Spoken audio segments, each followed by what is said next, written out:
In India, we have these huge families.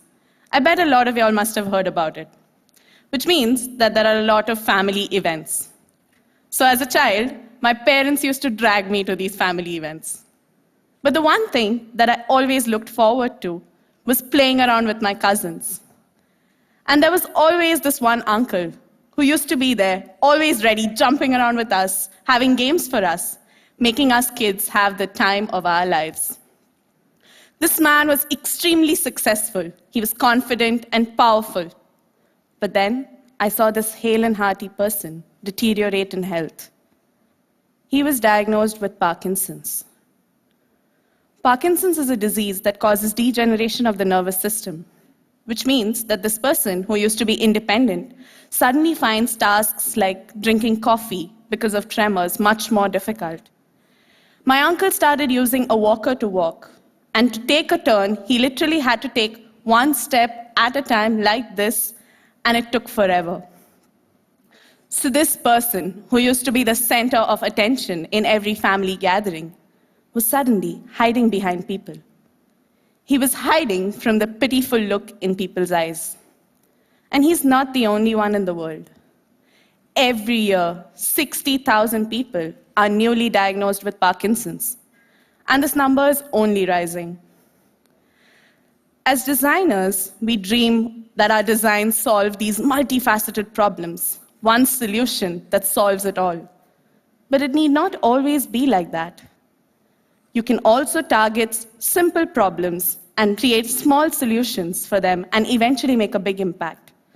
So my aim here was to not cure Parkinson's, but to make their everyday tasks much more simpler and then make an impact. Well, the first thing I targeted was tremors, right? My uncle told me that he had stopped drinking coffee or tea in public just out of embarrassment. So, well, I designed the no-spill cup. It works just purely on its form. The curve on top deflects the liquid back inside every time they have tremors. And this keeps the liquid inside compared to a normal cup. But the key here is that it is not tagged as a Parkinson's patient product. It looks like a cup that could be used by you, me, any clumsy person. And that makes it much more comforting for them to use, to blend in. So, well, one problem solved, many more to go. All this while, I was interviewing him, questioning him. And then I realized that I was getting very superficial information, or just answers to my questions. But I really needed to dig deeper to get a new perspective. So I thought, well, let's observe him in his daily tasks, while he's eating, while he's watching TV. And then, when I was actually observing him walking to his dining table, it struck me, this man who finds it so difficult to walk on flat land, how does he climb a staircase? Because in India, we do not have a fancy rail that takes you up a staircase like in the developed countries. One actually has to climb the stairs. So he told me, well, let me show you how I do it. Let's take a look at what I saw. So he took really long to reach this position. And then all this while I'm thinking, oh my God, is he really going to do it? Is he really going to do it without his walker? And then,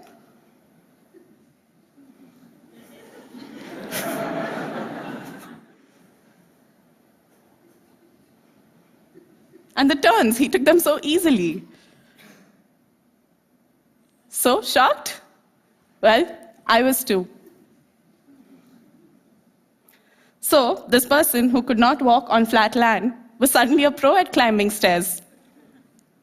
On researching this, I realized that it's because it's a continuous motion. There's this other man who also suffers from the same symptoms and uses a walker, but the moment he's put on a cycle, all his symptoms vanish because it is a continuous motion. So the key for me was to translate this feeling of walking on a staircase back to flat land. And a lot of ideas were tested and tried on him, but the one that finally worked was this one. Let's take a look.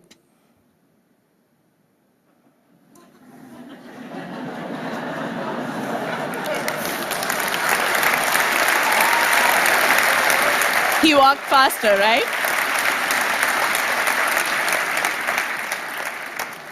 I call this the staircase illusion. And actually, when the staircase illusion abruptly ended, he froze. And this is called freezing of gate.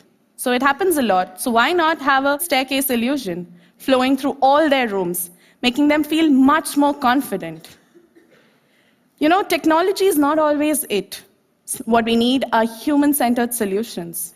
I could have easily made it into a projection or a Google Glass or something like that, but I stuck to simple print on the floor.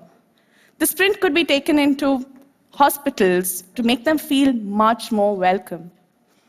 What I wish to do is to make every Parkinson's patient feel like my uncle felt that day. He told me that I made him feel like his old self again. Smart in today's world has become synonymous to high-tech, and the world is only getting smarter and smarter day by day. But why can't smart be something that's simple and yet effective? All we need is a little bit of empathy and some curiosity to go out there, observe. But let's not stop at that. Let's find these complex problems. Don't be scared of them. Break them, boil them down into much smaller problems, and then find simple solutions for them. Test these solutions, well, fail if needed, but with newer insights to make it better. Imagine what we all could do if we all came up with simple solutions. What would the world be like if we combined all our simple solutions? Let's make a smarter world, but with simplicity. Thank you.